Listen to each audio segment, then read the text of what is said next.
In this tutorial, you'll learn how to use a developed search strategy to search in PubMed.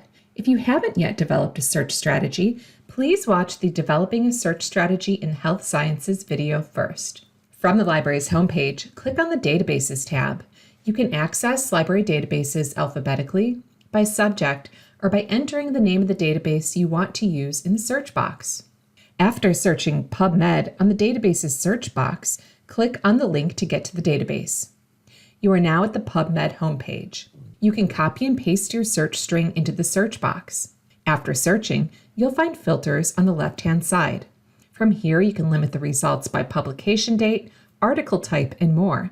Click on Additional Filters to limit other characteristics such as sex and age. Helpful features in PubMed include Send To if you're using a citation management software, and the User Guide. You can also click on Advanced Search to see your recent search history. If you click on Details, you can also see your searches translated to the exact search PubMed uses.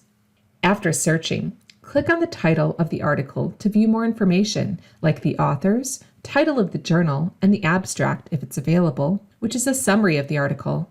To get the full text of the article, view the options under Full Text Links. Many article records will link to the full text on another website. If the full text is not available, click on the red Find It button.